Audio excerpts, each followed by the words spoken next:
अगले दिन फिर वही बात, फिर उस वो ढक्कन खोले टिफिन का और बार बार बोले फिर वही चपाती, फिर वही आलू। अब ओशो से कुछ दिनों बाद रहा नहीं गया तो उन्होंने बोला, अरे बोले दोस्त, ये रोज आप टिफिन खोलते हो, जब आपको आलू और चपाती पसंद नहीं है तो फिर आप ये क्यों मना नहीं कर देते हो अपनी पत्नी को, जो भोजन बनाती है या जो भी आपके यहाँ घर पे खाना बनाती है पत्नी, उसको मना कर दीजिए। क्योंकि बाहर का था वो लेक्चरर। तो उस लेक्चरर ने ओशो को देखा और बोला, कौन सी पत्नी भाई, मैं शादीशुदा नहीं हूँ, ये तो मैं खुद बनाता हूँ सुबह खाना। तो मतलब कहने का तात्पर्य ये है,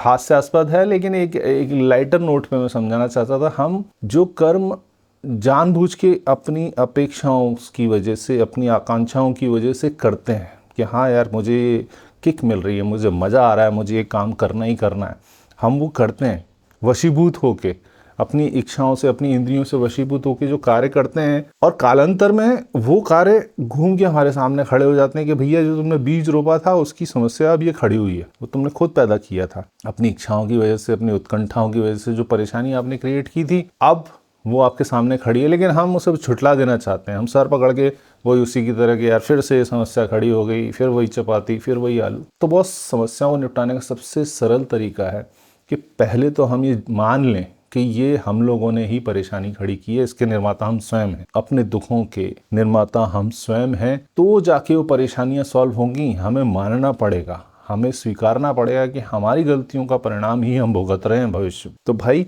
उन गलतियों को सुधारने में यही एकमात्र तरीका है जो सबसे ज़्यादा आपकी सहायता कर सकता है। इसके अलावा जब तक हम ये ठीक रहा या ये दोषारोपण दूसरों पे